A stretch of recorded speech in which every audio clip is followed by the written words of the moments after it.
Hey guys, this is Fergal from Poker VIP, and we are going to be playing some poker over on GUTS Poker today. And what we're going to be going through in this video series is my top tips for poker success. So it's going to be aimed primarily at people starting out in the game. I'm going to be showing you a relatively straightforward, basic, solid poker strategy that will enable you to beat these games, especially for the micro limits. So there's going to be a few key areas that we're going to be focusing on today. So we're going to be playing, let me just play this hand. So there's going to be 5 main areas. We're going to be talking about solid pre-flop ranges. We're going to be talking about betting for value, so when you want to bet for value, when you want to pot control. Understanding what your opponent's bets represent and reacting accordingly. Understanding relative hand strength, so understanding that on certain board textures, weak-ish hands, such as single pair hands, can actually be quite strong. On other board textures, stronger hands, such as trips, straights, etc., can actually be quite weak depending on the board texture. We'll get to that hopefully with a few interesting spots. I can give you some examples.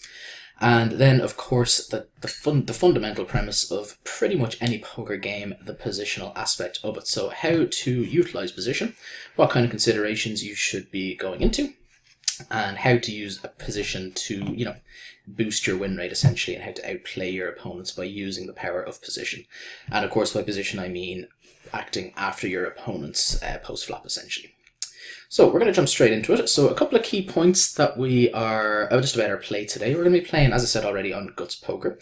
We're going to be playing anonymous tables. So this is a couple of key things about it. So first of all, it means that we don't have any user names for people. So we can't build any reads via HUDs or anything like that.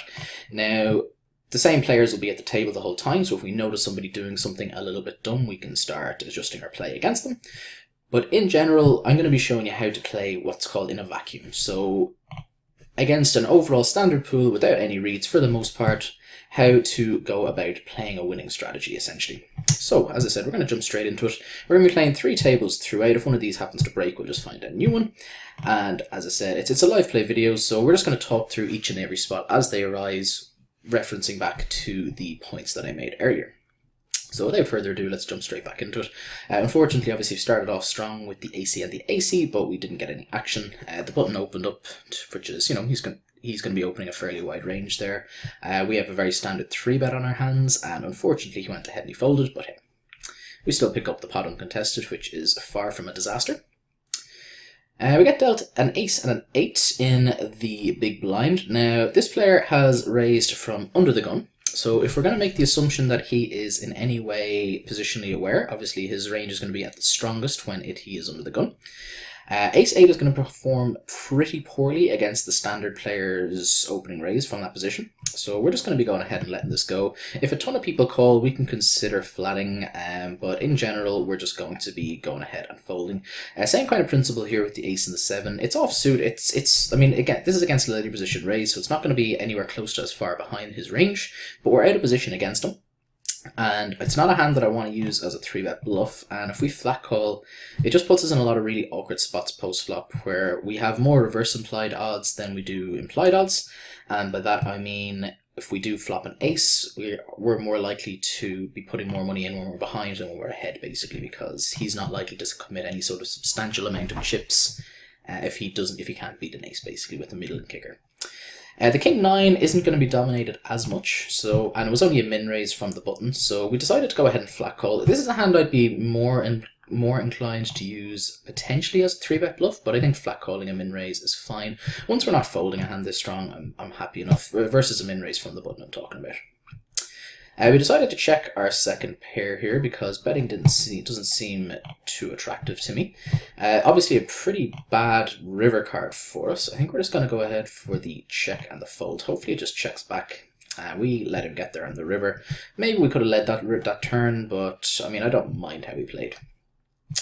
Now we have the queen and the 10 here. So we have a pair. So more than likely we have the best hand right now. There are some potential draws that our opponent can continue with, but he's also going to have a lot of king x if he does continue. So what I'm going to do here is kind of referencing back to my point about positional play. Here we're in position, so we're going to use that fact to our advantage and check back. Now, there's not that many bad cards in the deck for us. This is obviously a very bad one for us, but a lot more often than not, we're going to see a blank roll off there, and we can happily, or at least be happier by calling down. Now, we do have a gut shot, and we have the bottomest of the pair, the middleest of the pair, should I say. When he leads this ace, I'm going to go ahead and let this one go, and the reason for that is that I think he's going to have us beat there the vast majority of the time. We're going to have a lot of ace-x in our range there when we decide to check back, and as well as some of the queen x, and I'm just not convinced that he's going to go ahead and start bluffing that board with like his lower pocket pairs and his unimproved kind of random equity hands, like, you know, the kind of the 8-9 suited and those types of hands. I'm just not convinced he's going to turn them into a bluff on that board. So I think our queen is going to be in a lot of trouble there pretty damn often. So we're just going to go ahead and let that one go. And again, that's kind of going back to my point earlier on about just understanding what your opponent's bets represent. It's just a spot where I don't think he's that likely to be bluffing too often. So when we have a very, very mediocre strength hand on that board, we have to let it go. Now, as I said, if that ace doesn't come, if a brick rolls off, I'm absolutely happy to make that call. But and you know, he potentially has a king there when he decides to lead, but that ace, as I said, is just a particularly awful card for us, even though it does improve us to a gut shot. The jack and the 8, again, same kind of principle as earlier on. It's not going to perform too well against a UTG open, so we're just going to go ahead and folding this one. The ace and the king, though, will obviously be playing. So this guy decides to limp, so in general, anyone who is open limping, we're going to assume, isn't particularly good. So this guy goes for the 6x ISO. We're going to go ahead and 3-bet here, so we're going to make it 340 on top, so another 220 for this guy to continue if he wants to. The two limpers get out of the way. Now this guy, I mean, he should have a reasonably okay range, but obviously ace-king is going to perform pretty well against any reasonable range. And when this guy calls and then checks, I don't think he's going to have that strong a hand too often. However, if we check back, it kind of turns our hand really face up, which I'm not a fan of doing. So we're going to go ahead and we're going to bet here and try to fold him off a chop, which is possible. He can definitely have ace-king. He may fold weak pocket pairs, so pocket 7s, pocket 9s, pocket 10s, those types of hands. And now we're going to call with the 10s here just to see a flop. Interesting spot here now. We're in a situation where realistically, if he has us beat here, we're going to be giving him all of the money. So what I'm going to do here is I'm going to make a really, really small tilting bet for him to deal with and see if I can induce him to do something weird. He goes ahead and he folds on that ace board, which, I mean, doesn't shock me, but as I said, we make it so small that it kind of allows that potential for him to do something weird with a hand that he doesn't want to fold, basically. And we get dealt the queen and the queen, which we are obviously going to be playing.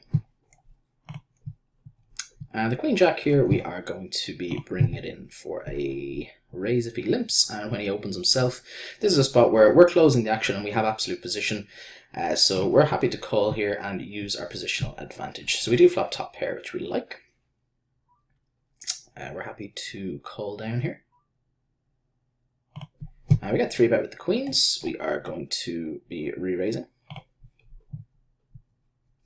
The ace is not a particularly good card for us. It, again, a similar spot to earlier on. It does give us a gut shot, but it is definitely one of the more unfortunate cards that we can see.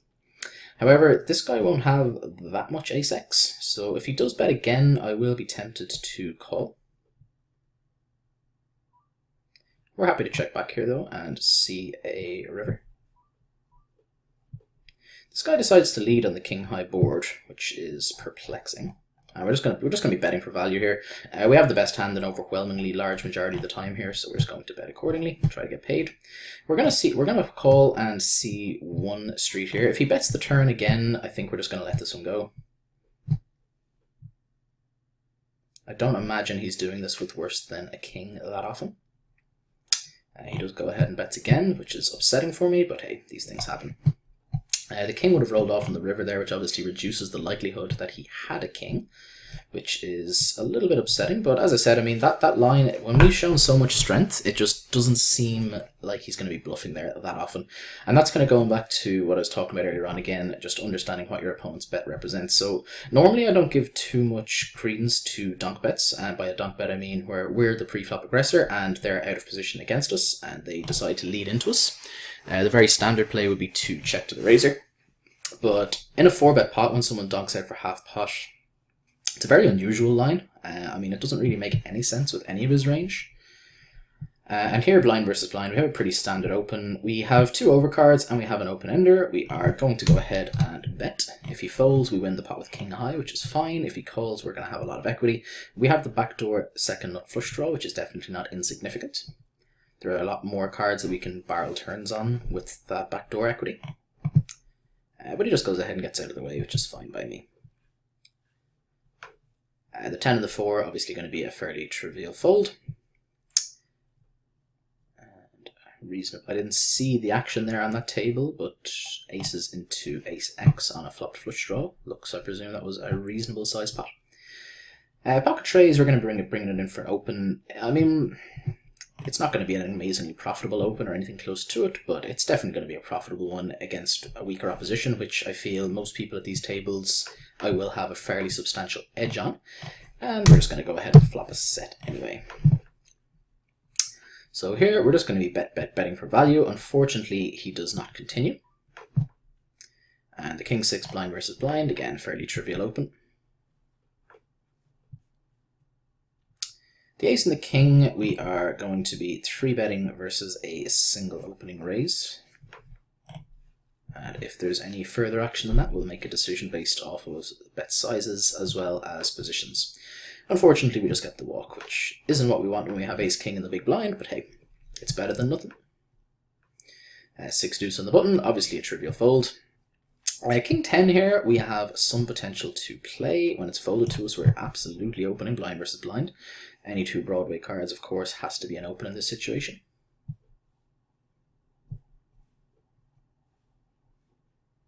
Player 2 having a little think about what he wants to do. Usually when someone's thinking about it, I wouldn't be shocked to see a 3-bet, but he goes ahead and folds. If he does 3-bet there, we're in a pretty awkward spot without any reads. King 10 has, you know, it's going to be dominated sometimes for sure. But, I mean, folding it doesn't seem great, but calling doesn't seem particularly good either. And I'm not going to be doing any kind of, you know, light 4-bet bluffs really at these tables without building up any reads beforehand, so I don't really like any of our options if we do get 3-bet, but I mean, he can call with a hell of a lot worse there, so that's kind of why I went for the open. So, the board is ace high here. We're going to have more strong ace X than our opponent is. He can have the sets and he can have some draws, but we have a gut shot to the nuts ourselves. We're going to go ahead and fire a relatively standard c-bet here with this kind of hand. And unfortunately, we get called and we don't improve. So we're going to go ahead and just check, give this one up. The problem with this hand is he can actually have some draws that are ahead of us potentially. He can also have some draws that are worse than our hand as well, but in general, we're gonna have a pretty tricky time getting him off many hands that he's calling the flop with. And we're gonna be betting our pocket queens for value in the bottom left table. So we're just gonna check and give this one up. Hopefully he checks back a hand like Jack 10 and we take it down with queen high. That'd be nice. Doesn't shock me to see a pair there. I think a double barrel there probably would have worked against that exact hand. But as I said, he's also going to have a lot more hands that he is going to be continuing on turns when he calls the flop than hands he's planning on folding. So pocket trays again. Let's see if we can flop another set with the trays. If we get called, if we just take down the blinds, that's absolutely fine by us as well. King 8 from the cutoff. Again, it's the kind of spot, if we had some relevant reads at the table, if the blinds were kind of overly tight, we could consider opening here. Without that read, though, I'm going to go ahead and just let this one go. And here, we're just going to bet our hand for protection. So what I mean here is there are a lot of bad cards in the deck for us, and there are only 2 good ones. So any 8 obviously counterfeits us, and any 8 counterfeits us, and any card that isn't a deuce or a tray puts another potential overcard on the board. So if we can get him to fold any of his hands, it's an absolute win for us, because all of his hands are going to have very good equity against us, and we just get there with the tray on the river. Now, here we are going to raise for value, and if we get re-raised, we're actually going to be really, really sad, because he can definitely have hands like Jack Queen and so on, but he can also call us here with a lone Jack. He can also call us here with hands like 9, 10. All of these types of hands can continue and call a raise here, so we have to go for value. And he has the pocket 8s. Him not raising pocket 8s there seems pretty nitty. But I mean, I get it though. Like when we do raise the river, we're showing a lot of strength for sure. But I think we have to call there. I think he's going to call us with hands like ace jack, anything like that. He's going to call us with 9-10 for sure with straights. So not raising there would be a mistake. Unfortunately, we did run into one of the better hands than us, but we kind of knew that going in. When we went to make the raise, we knew that definitely at least part of his range is going to be ahead of us, but just not a substantial part of it, if that makes sense. And as good a flop as any for the ace queen up at the top left table. We're going to be firing a fairly standard c-bet here, and we're going to defend here just because it's a min open and we have a connected hand that is going to flop trips. He checks back. We're going to start leading here now. He can have picked up some equity here. He can have some overcards with gut shots, some open-enders, all these types of hands. He can have some 10x like ace 10, stuff like that as well. And we're just going to be betting again here for value with the ace queen.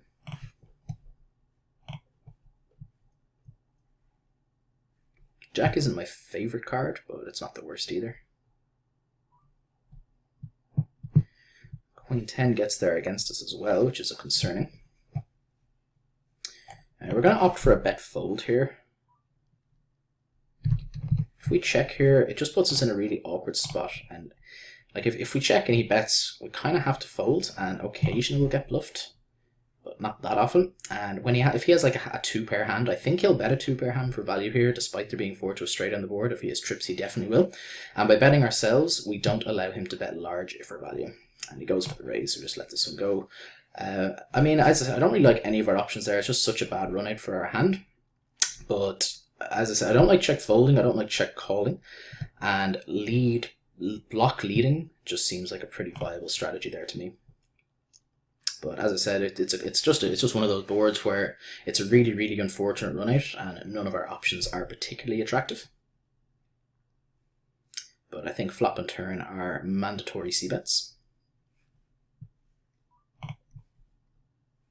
So far, not a great start to the session.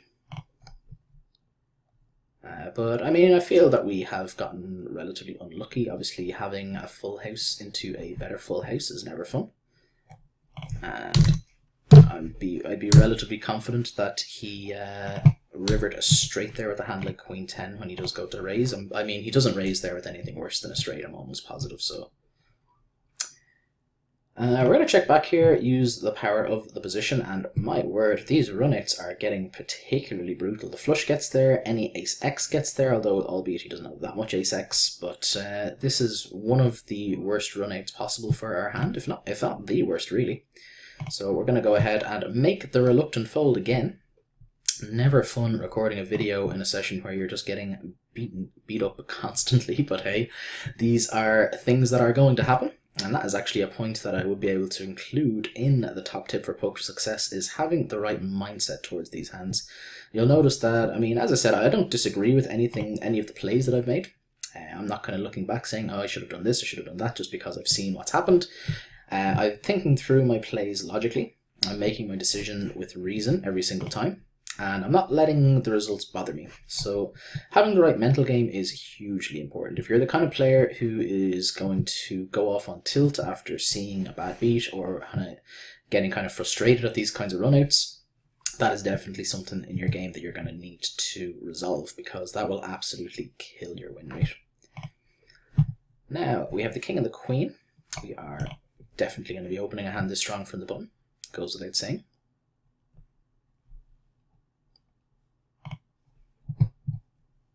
And we get action. We flop top pair, and we have the second nut flush draw.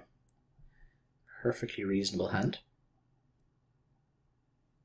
And if checked to, we're going to bet. If he leads into us, we will call.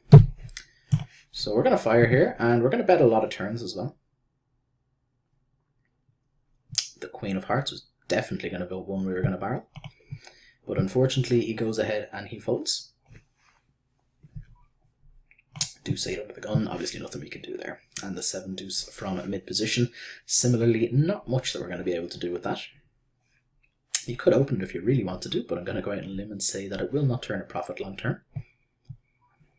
Queen Jack suited, some people would elect to fold this from under the gun. I think it is a perfectly reasonable hand. Again, this is assuming that you do have a reasonable edge post-flop.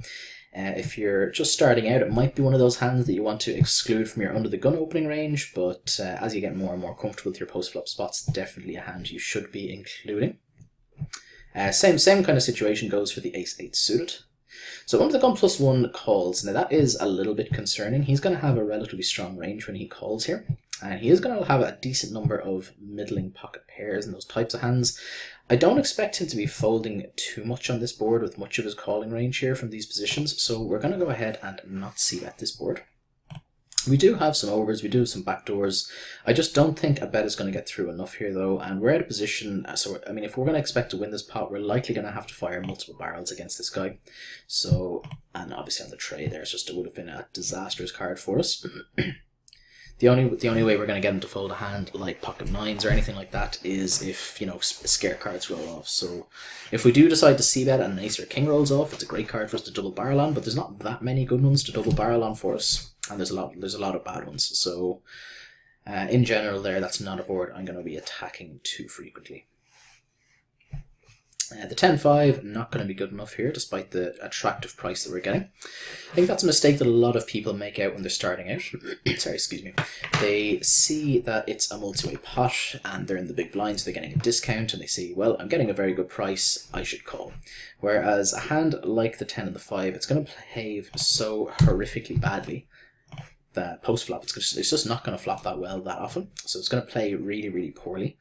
And you're out of position against a lot of people. So it's just going to be, when you do flop a really strong hand, you're going to have the board somewhat crippled, so it's going to be very difficult to get paid. And despite the very attractive price you're getting, it's just not going to be an attractive long-term proposition. So what I mean by that is that overall you're going to be losing money there if you do make those kinds of calls. 10 jack on the button, very, very standard open for me, and we just take it down without a fight. We don't mind that. This guy decides to just 3-bet jam the 100 bigs, blind versus blind. We're going to assume that player 6 over here probably isn't one of the better players. We're going to open up the ace tray from the cutoff effectively here. A7 from the button, any ace from the button I'm going to be opening as well. You'll notice that I'm varying my raise sizes a little bit from different positions, so this is something that I always do. As I am moving around the table, I reduce my bet sizes. The reason being, I'm going to have a wider range from the button, so I want to be able to get away with my steal attempts as cheaply as possible. And there's also the fact that we have absolute position on the button, and we want to encourage the blinds to call, because playing pots out of position against us is going to be a losing proposition for them. So we're going to have a c-bet here with our good shot. We take it down without a fight. Definitely what we wanted on that board. We wouldn't have liked to call, but there are some good cards for us. Any 8 is a good card for us. Any ace is a good card for us. And there are some cards that we may opt to fire a second barrel as well, like a king or a queen. Isn't going to be particularly good for our opponent's range.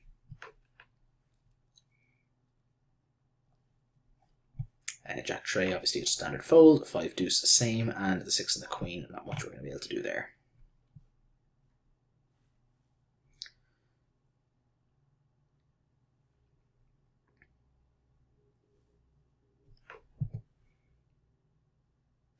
So I'm not sure. We're definitely down a little bit of money so far for this session. I'm not sure how much. My instinct would say it was less than a buy-in, because I don't we haven't lost any massive pots. We've just lost a few relatively substantial ones. So my guess would be we're down somewhere in the region of half a buy-in, maybe slightly over, but nothing that we won't be able to get back by the end of the session, hopefully. So we're going to be playing on this video for another 5 or 6 minutes, and I'm going to record 2 back-to-back. So we're going to continue in this player pool. The 8, the queen, we are going to let go. The fact that it's suited there, it does give it a little bit of extra playability, but it's still going to be pretty tricky to play out of position. Ace 10 in the big blind, though, is going to be a solid candidate to defend, as is the king 10 here. Might actually use this as a 3-bet bluff if the button opens. He doesn't, so we're just going to make it a standard open ourselves. And we're going to call here, and again, going back to our points from earlier on, use the power of position. This is a hand I'd be absolutely fine, like I'm not going to argue against 3-betting it, but I think calling and playing post-flop poker, even without the betting initiative, the fact that we have position against this guy, and we have a relatively strong undisguised hand when we just flat call, leads me to think that this will turn a higher amount of money long term. So we're going to call here with our open ender. We turn top pair, which is a good thing, obviously.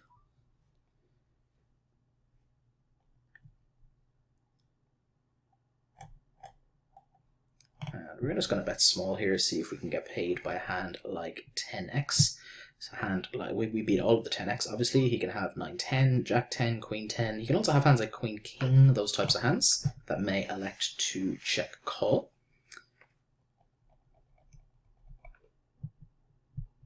I was not expecting the check raise ever here. This has put us in a pretty awkward spot.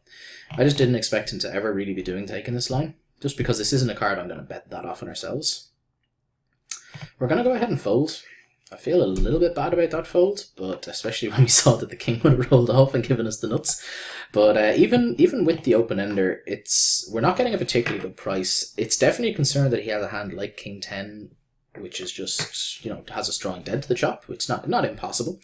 He's going to have a decent number of 2 pairs, although I'm not even convinced he raises his 2 pairs there. I'm struggling to put him at an accurate range, to be perfectly honest, but in general, when he check raises that ace, I don't expect him to be bluffing, and obviously we're behind all of his value range. He's never going to be doing that with a hand like ace-6, for example, or any kind of raggedy ace like that. An unfortunate spot for sure, though. We definitely could have checked back and seen a river, but I felt betting for value was going to be the stronger play, given that he can definitely have hands that were ahead of that can call, like 10x, like those hands that I mentioned already.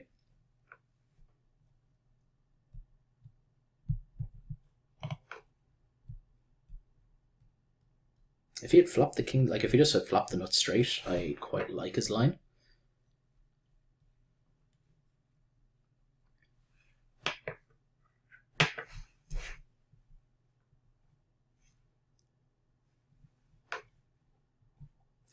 Pretty large pot brewing here on a board that has a lot of strong combos out there that can potentially have hit. We don't get to see any hand get to showdown, unfortunately, though.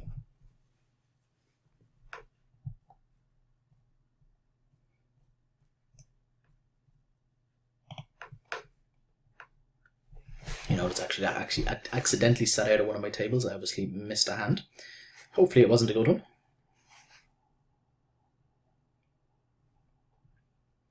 And we've got a bit of a pot brewing here. Multi-way, it looks like there was action on the flop. So this guy, if this guy was the flop aggressor, if he bet the flop and he's betting the turn, he's repping a pretty damn strong range here, betting twice into 2 people. The fact that this has been raised and then 3-bet, we're just going to have to fold, unfortunately. I was going to defend versus the single raise, but facing a 3-bet when he is 3-betting an early-ish position raiser from the blinds, he's repping a pretty damn strong range there again. This guy bets €6.66. I wonder if he's doing that with exactly pocket sixes. I know some people definitely like to take those kind of weird lines and put in sort of subliminal bet-sized tells into their amounts. I mean, I doubt it. It's not a good idea, because if someone gets that note on you, it's so easy to exploit you. But if in those exact situations, but I'd say the chances of it are relatively slim. And we have the queen and the queen. We're going to 3-bet the under the gun opener. We get some multi-way action here.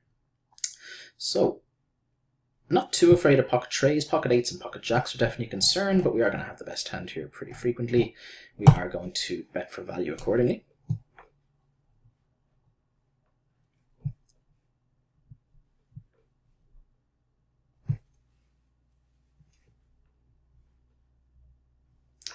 This guy goes for the flat call. What we're going to do now is go for the check jam. We look pretty weak when we check here after he calls. We can have a lot of ace king, ace queen type hands that are just planning on check folding. So I think even if he has a flush draw, there's a pretty decent chance he's going to bet it, and then we can just rip back in over. Normally I'm not a huge fan of getting single pairs all in, But in a 3-bet pot where we have a pretty damn strong hand given the board texture, going back to our point earlier on about relative hand strengths on different boards, we're afraid of some sets, but that's all. And there's a lot of draws, and hands like Ace Jack and stuff like that can potentially be in the mix as well. So let's go ahead and do the jam thing. So he goes ahead and folds. Definitely doesn't surprise me, but I mean, I think we get a pretty substantial extra amount there. Rather, like if we just bet ourselves again, there's a decent chance that he is going to fold a lot of his marginal strength hands. If he has like even a hand like say pocket tens there, he might decide to bet pocket tens for value, thinking that we just have ace king because that's exactly what our hand looks like. And so it's possible we picked up an extra bet there from that. But we don't want to just call out of position because it allows him to play rivers too well against us, basically. So we just jam, put him under the maximum amount of pressure, and if he has like a flush draw there and he has to fold because he's not getting the right price, that really sucks for him because he gives up so much equity. But it's great news for us.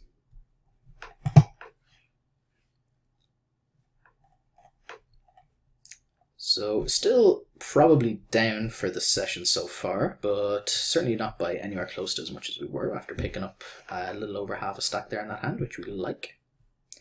And that's actually going to call it a day there. So that's going to be us. As I said, we're going to be back again for part 2 quite soon.